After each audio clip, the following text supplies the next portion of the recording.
Hey everyone, Felix from Nintendo Life here. And Silksong has been out for now over a month. And the plan was initially for me and Alex to do a chat once we were both done with the game. There's just a tiny problem. The game just keeps going. Now, I personally finished the game, got the true ending here yesterday, and I want to talk about it. Alana, who's also got the true ending, is unfortunately not available to do the chat, so I have pulled in a friend. He has played a lot of Silksong. He finished it quite a long time ago because he's an absolute champ.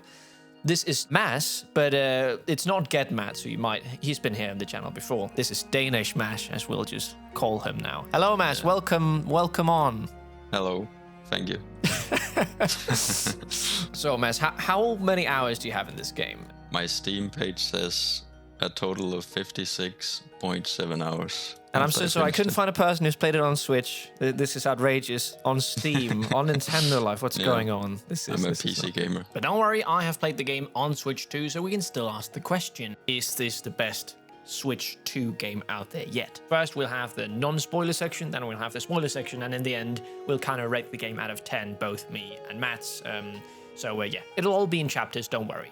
I personally have played 66 hours, and, well, I really like the game. I think Silksong has lived up to my expectations and much more. It is really, really insane what Team Cherry has pulled off. Of course, it's not perfect, and we're also going to talk about that.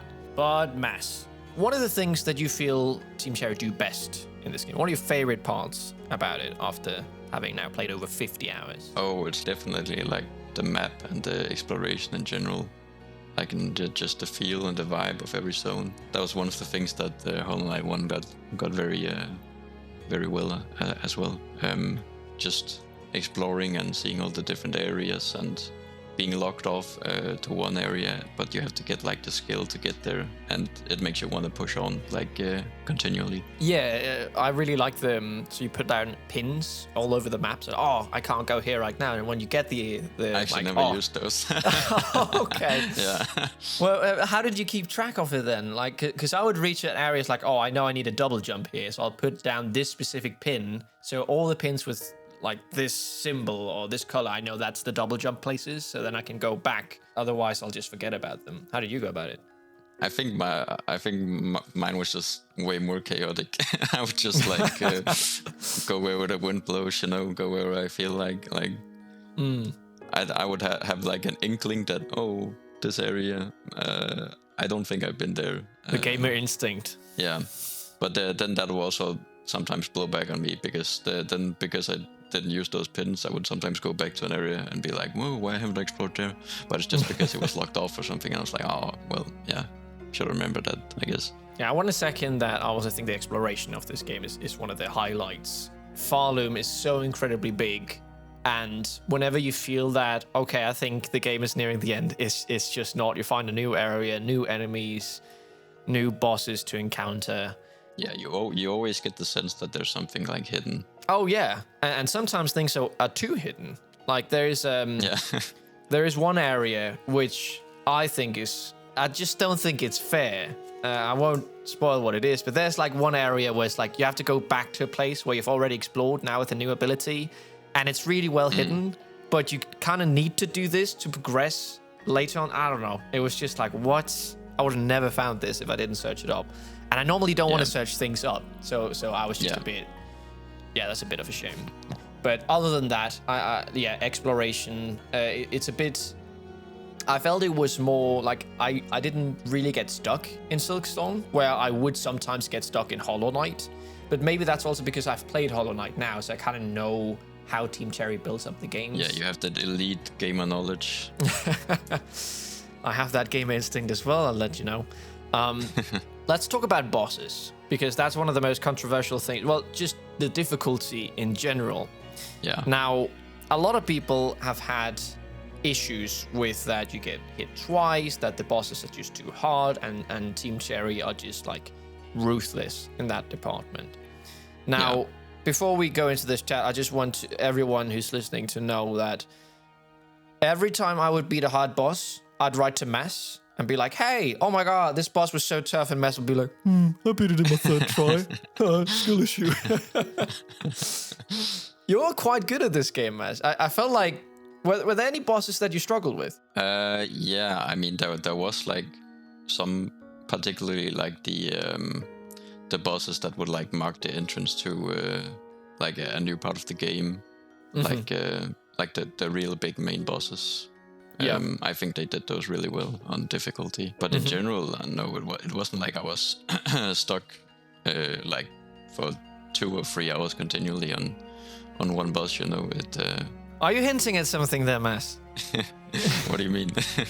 Yeah. Okay. So I had to be the final boss of the game, and I spent literally 4 hours on it yesterday. Yeah. I could just not get it done, and one of the reasons was that I'm too stubborn. It's because of the tools system, which is like this game's. It replaces charms from Hollow Knight, and these tools require another currency. So there's 2 currencies in the game, and the currency is called shards.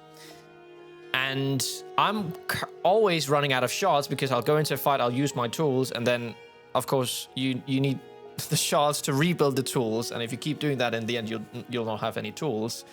And then I need to go out and farm, and I'm not about that. So I'll just be like, no, I'll just do it without. And I think it's a bit of a shame. We talked briefly about this when we were just writing about the game, that tools are kind of just extra damage. There's not... Obviously, there is variation in them, but to me, it just felt like, oh, I'll reach the final like phase of a boss, and then blah, I'll just use all my tools, kind of as a panic button, hoping that it kills the boss before I die myself, because it's the final phase. Yeah, a lot of bosses, honestly, I wouldn't even think about the tools. They were just kind of just more like if I kind of want to skip this boss fight more, I just use some tools and blow it out the water with unlimited damage, I guess. Like it was more a thing I used like if I was very frustrated with a boss I thought was like just not fun to play or something. I would just throw all my tools at it and just hope to get it over with. Yeah, and to go back on the difficulty, personally, I didn't... Well, there was like 1 and 2 bosses, like I said, that were really, really tough. But overall, I think Team Cherry has really done a great job with the difficulty. Obviously, I've played Hollow Knight, so I'm kind of in like, I know how the game works, how the movement, how you're supposed to move around these arenas.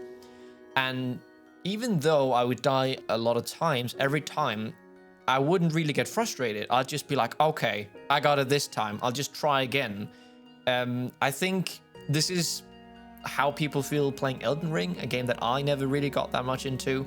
But I really liked this trial and error and just keep going. And if you couldn't, like, if there was a really tough boss, I also felt you could kind of go to another place and then just explore there. Instead, it wasn't... Well, there was, of course, sometimes that, okay, I need to beat this boss to progress, but not always. Like, Silksong has lots of different paths you can take. Like, early on, you'll go to Hunter's March, and there's a really tough boss there, which I was just like, nope, I'm not dealing with that right now. I can't mentally do that, so I just went. And then I kind of forgot about it, and then when I returned, I was really OP, and I had a really easy time, also because I got a new ability or something like that. Yeah, I feel like all the bosses are like, they're simple to learn but hard to master, because in like the bosses might feel hard, but in actuality every boss has like maybe 3 or 5 moves they do, and they just repeat, so it's not like you can't learn it. Yeah, I think it's also a mindset thing. Yeah, like when you go into a boss, I don't think you should expect to beat it first try, and that's easier said than done, because when I played Elden Ring, I would rage quit. I'd get so mad. And I know people have played Silksong who has that same reaction, and of course that's not going to be fun if you just get mad every time, because you are going to die a lot of times. But as you say, they have different patterns, different...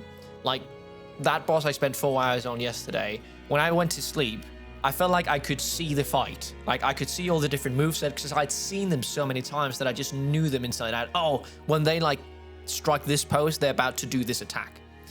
And a lot of it to me is like, watch the enemy, not yourself. Like, just look at what they're about to do, because they always have some indication like, oh, they're about to do this attack. It might be really brief, but I think that was really...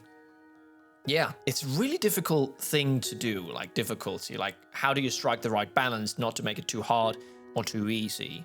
Yeah. And I just think they did a really, really great job. Like, it was just constantly, I was playing a boss like, wow, this is a really well like designed boss with different faces. It feels tough but fair. Yeah, I agree. There were very few bosses where I felt like that it was like it was the boss's fault that I was failing at the boss and not my own fault.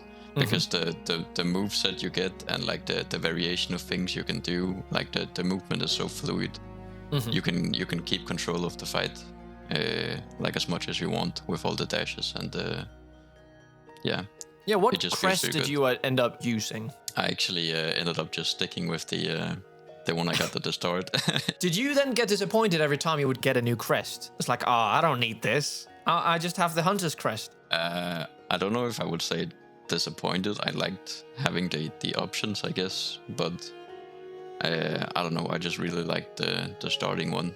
Also because of like how many of the charms you can fit into each. Like it differs for each one. Yeah, there was a lot of different ones, but the problem to me was that I would find one that I really like, which in my case was the Reaper crest, the second crest you get. And ever since that, whenever I would get a new crest, it's like, oh, this is so cool, I'll try it out. But since I'm so used to the way the pogoing works with the Reaper crest and everything, it would just totally throw me off using the new one. Yeah. And always when I would experiment is, of course, when I was at a tough boss, because like, oh, the Reaper crest isn't working, maybe I should try something else. And it just goes much worse. I just kind of, it's that meme of like, oh, let me go out of my box, and then you get punched in the face like never again. Yeah, that's the thing. I think a lot of people like turn to the Reaper crest because you get it kind of early, and it replaces that pogo that everyone hates with the downward one. I think alone for that reason, a lot of people like just stayed with the Reaper. I also want to talk about probably one of my favorite things in the game is that there's now missions, which is a new thing that they've added to Silksong, and I really like them. There's so many. There's a lot more than I thought there would be. Sure, a lot of them are quite simple. It's like fetch quests. But I felt they added a lot to the world, a lot to these NPCs. Like, if you came across an NPC, normally they'd have a quest for you. It's like, oh, kill this enemy, which you've just tried to avoid because it's super tough. Now you need to kill 10 of them to get their guts, so you can get it to this NPC and you'll get something for it. Like the reward system, you would always get something like, oh, okay, I should go and do this because I'll get a lot of rosaries, or I'll get a mask shard or something like that. What were you experiencing with it? Like, I don't know, like half and half, I guess. Like I liked that there was like a way for you to get some rewards if you would just like do something for some guy. But at the same time, like some of the quests were kind of like, I don't know, mundane, I guess, like fetch quests where you have to. I remember specifically one where you have to get like 6 of a kind of flower or something like that, and I would just be so annoyed trying to find those flowers everywhere on the map. That's fair. I really like that all the missions had kind of like their own icons. Like, I know this is minor stuff. It's like, it felt like a lot of thought were put into like designing now you have to go, like you said, one of the flowers, there's some like purple flowers or something that you have to find in this area. Personally, I really like stuff like that. Like, to me, it felt like there was enough variation. It wasn't just, oh, go kill this enemy 10 times always. There was also missions where you had to track a character. There was missions where, well, you had to deliver some stuff, which, by the way, were really tough. I did not have a fun time delivering certain things. I also want to touch about just we talked about the environments, but just like the atmosphere and the music. What did you think about that, Mas? Incredible. Like always, I always love exploring in the Hollow Knight games. Like I talked about at the start. I would say there was not any music that's like imprinted on my mind where I'm like, oh, I can remember at this area this kind of music played. But I guess that's what makes good atmosphere music as well. Like it's something you don't really notice that much. Like it just blends in with where you are in a way. So yeah, I think the music was also really well done. I don't think I was as blown away like some people say, oh, it's way better than Hollow Knight. Personally, I don't think that, because I feel like some of the tracks in Hollow Knight were more memorable. Like, for example, you had the like oh my god, memorable, and then I can't remember the name of the location. It's like the place with the mushrooms. Wastes. Yeah, fungal waste, exactly. I really like how that just the feeling that place gives me. Like, oh, boom, boom, boom, boom, boom, boom. Oh, and yeah. then you hear the enemy. I can remember that one as well, yeah. Yeah, exactly. I feel a lot of them I can remember. Of course, I've also heard them a lot during the years. But to me, some of the areas and music just started to blend a little bit together. Like, oh, another green area. But I also think Christopher Larkin did an amazing job. Like, we're talking really small differences that makes me prefer the music and environments. And that's actually one of the only things I prefer in Hollow Knight over Silksong, because I think Silksong does so much better. Like, traversal with Horned, just the dash, the moveset she has, the fact that you can talk to NPCs, just to me makes it a lot more fun. It's a lot more fun to be Horned than the Knight. But, Mass, I want to talk about why this game became my favorite game that I've played on Switch 2. So yes, that does answer the title of this video. Is Hollow Knight Silksong the best Switch 2 game? Personally, I think yes. And why is that? Well, now is where the spoiler part of the discussion comes in. So if you don't want to get spoiled about late game stuff, I suggest you skip this whole section and just skip until the end, where we have the verdict of our experience of this game. The game was really good. I played through it like, I got to Act 2, and that was super great. You think, oh, okay, this game is fantastic. The bosses are great. It's so big. You feel, okay, I'm nearing the end, and you beat the game, and it's fine. And then you go back and do more stuff. That was like the first ending. But just like in Hollow Knight, there's multiple endings. So at one point, you get a quest, which is like collect these 4 things to make a trap. So you do that, and you set up the trap, and you do the final boss again. And then you think, okay, that's fine. I just got another ending. I can go back to do the final things in this game. But then you boot up the game again in that save file, expecting you to start right before the final boss. Instead, though, Act 3 starts. Yeah. That was one of the best gaming moments. Unfortunately, I got a bit spoiled on it. I knew there was going to be an Act 3, but I didn't know when it would start. And I certainly didn't expect it to start after defeating the final boss. And suddenly, all of Farloom has been infected with void. Like, just, there's all these strings, areas you've been to before have changed drastically. Yeah. And it just was exactly what I would hope in a game like this would do. Like, just make me play after I've beat the final boss. Let me see some consequences to the stuff I do. And the game just keeps going here. Like, it's absolutely insane. Just, oh, now you go down to the void. Now you have to collect these 3 hearts, which are super tough. By the way, at least some of them. So, yeah, Mass, you told me that Act 3 was also your favorite part of the game. How did you feel like when you discovered Act 3 and like, oh my god, the game is not done? Well, I kind of had a feeling when I beat the final boss in Act 2. I was like, wait, what? There's just 2 acts? That doesn't seem like complete. Yeah, everyone knows if you're doing acts, you at least gotta have 3. I mean, so I kind of had a suspicion from the get-go. And I was playing in the very early days of release, so I was like looking it up on like obscure Reddit threads and people talking Guys, about. trust me, like, there's an Act 3. Yeah, sure. Yeah, and I was like, wait, what the hell? There's Act 3? That's crazy. So that's the way I found out. But yeah, the way that, like, as you said, that the whole world got impacted by the void and all that, like, yeah, that was crazy. I really like that. It's like all the enemies just gets tougher because they get inflicted by this void, so they now all do 2 damage, and that's what I meant when I said before that spaces where it would be really easy to farm for rosary suddenly just don't become as attractive because now all the enemies are just a lot harder, and it takes longer time to kill them, thus not as good for grinding. And it was also here in Act 3 that some of the bosses I had the toughest time with, and I imagine that you also, like, you said there was like 1 or 2 bosses that you just thought were not fair, right? And one of them is it Carmelita? Oh, the Scar Singer? Yeah, Scar Singer, Carmelita, or something like that. Well, this is gonna surprise you a bit probably because I haven't really mentioned it to you actually, but I didn't even kill that boss. What? Yeah. Can you beat the game without doing that? You can. How? Did you want me to tell you?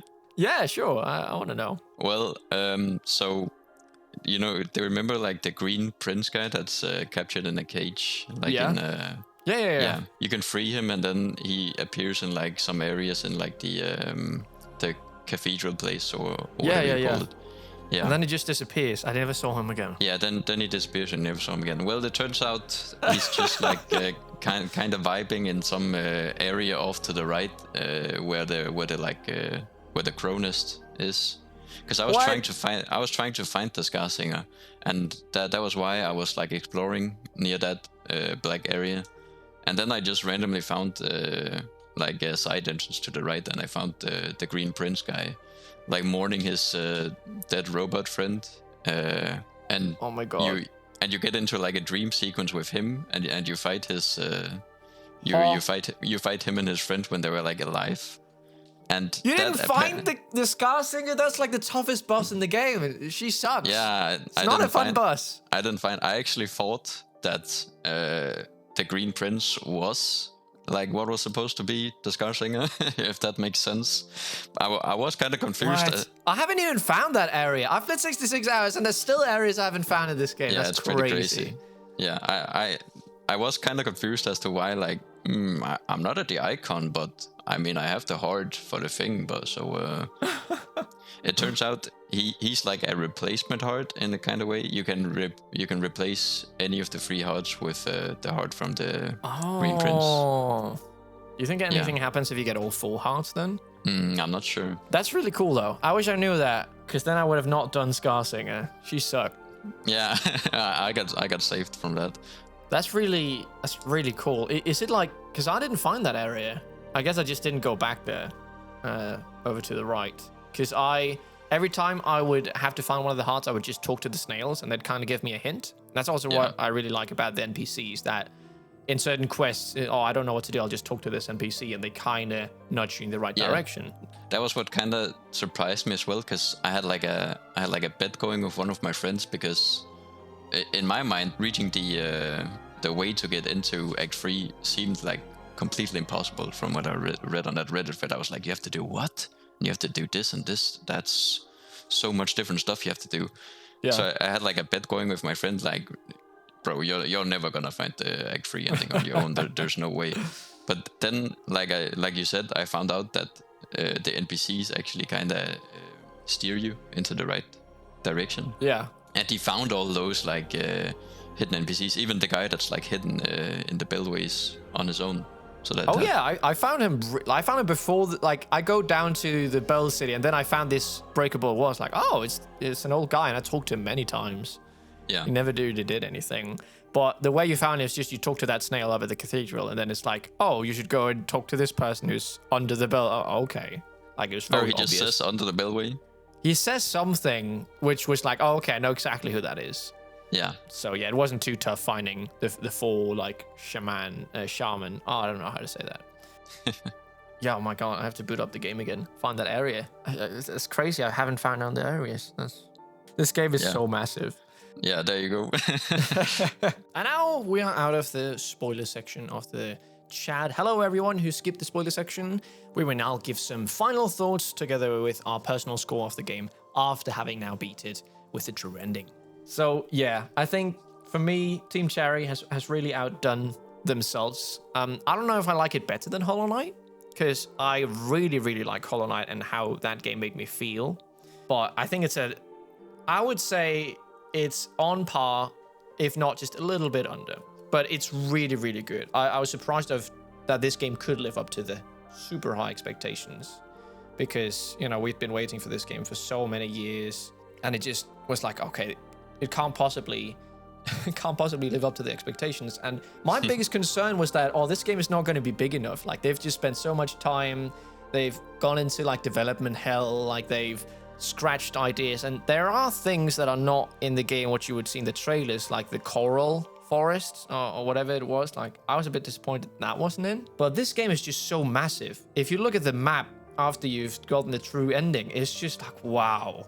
And you've explored all those areas. Yeah. I just looked at the map compared to the Hollow Knight 1 map, and it's actually like noticeably much larger. Oh yeah, the Hollow Knight one wasn't that large, at least compared to Silksong. It is. Yeah, and that's really, the thing really as well. crazy. Like you mentioned with Hollow Knight 1, I think Hollow Knight 1 is a more condensed, but maybe in some ways more fine-tuned experience, where Silksong is just wider in scope, and because it's wider in scope and there's many more areas there's naturally just more areas where you're not gonna hit the mark entirely, I think. I will say though, the thing I feel Silksong does a lot better is bosses. I feel like they've improved quite a lot there, where in Hollow Knight I just not have as fun with bosses as I did in Silksong. Silksong was just really a treat. There wasn't a lot of those like corpse runs, like where you... Sure, there was still stuff like that in Silksong, but I feel like in Hollow Knight, it was quite bad sometimes. And of course, you get the Dream Nail, where you can set up that little, like, oh, if you use it there, then you just teleport to there, which is really nice. But I think the fact that that Hornet can sprint as well also helps that, because in Hollow Knight 1, you would just like kind of awkwardly spam dash whenever you could.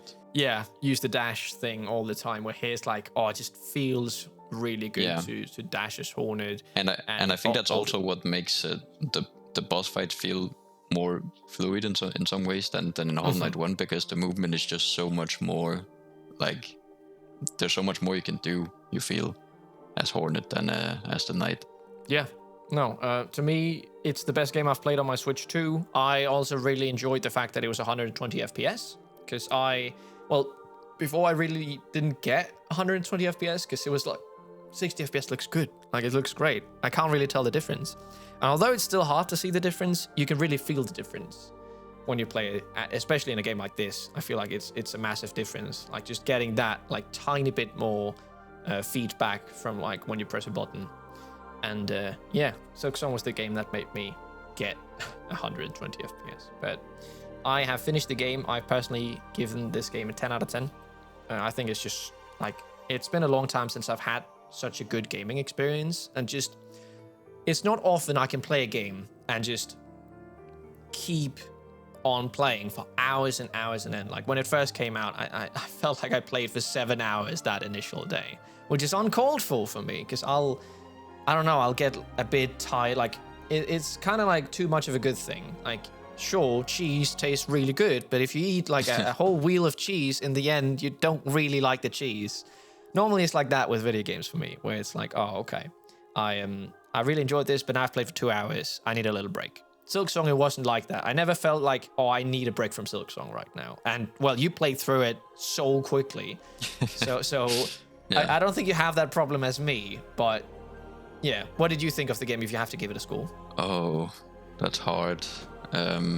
Like we talked about, like, the tools kind of, I would say that's probably my main criticism, because I think the combat could have felt that much better if they did something else than the tools. Like, something that was great about Hollow Knight 1 was the spells and the interactions you could do with them, like just the fluidity between like hitting and using a spell every now and then, and you would get like iframes with the downward dash that you could use. That made combat that much more fun, that you could use the spells in all those different ways, and it was just incorporated into your kit. And Silksong also has those spells, but you can only use one at a time, so it's not entirely the same way, and the tools just don't like... That's not true. You can get a crest later on where you can use like 3. So I guess you could kind of cheat it that way. But I do wish they had done something that like was incorporated more into Hornet's kit than the tools, because the tools just feel like fire everything. at the boss. Yeah, I do agree with that. I think for me, it just didn't really take me that out of the experience. Like, I could get on fine without the tools. Of course, it is a shame that R is like this thing, which obviously a lot of time and effort has gone into, and it doesn't quite hit the mark. To me, I just felt like I could overlook that because everything else was just so great. Yeah, I would say as well, like, you know, the nail art, like the one where you charge up the nail. Yeah, and I you never do like used that. Yeah, exactly. I feel like many people didn't use it in Hollow Knight 1 as well, because it just feels kind of clunky, and you charge it up and it takes so long, and you have to just stand around and do nothing. And then when you do hit with it, it does like what maybe 3 nail hits would do, and you even have like a bit of a like prolonged frame where you stand still and you're just like doing the attack, so you feel more exposed when you're doing it. Mm-hmm. So there were like some combat things where I think they could have done some more to like make the character feel like more fluid and stronger in a way. Mm-hmm. Have more variation in what you can do. But that's just I mean, in the whole aspect of the game, I'd say it's a small thing compared to everything else, like the exploration, the atmosphere, the art style, the characters. Yeah. So to answer your question, maybe like 9 or 9.5, I think. But like I said, the tool thing I think holds it a bit back, because I imagine they'll also release some DLC like in Hollow Knight 1 where there's like boss rush and stuff like that. Yeah. And I can already imagine like if they release a boss rush DLC, the tool thing is just gonna keep like annoying me, I think. Yeah, 9.5. We normally don't do decimals, so we'll just take you down to 9 there. Yeah. But Mads, thank you so much for joining me to talk about Silksong. I feel like we could keep talking about this all the time, but also I need to edit this, so I want to cut it off before it becomes an absolute hell to do so. So I appreciate you coming on. Thank you for wanting to do it. Of course. And if you enjoyed this chat, don't forget to check out our website, NintendoLife.com. And why don't you use your tools, even though they might not be the best mechanic, to click that subscribe button. Felix from Nintendo Life, out.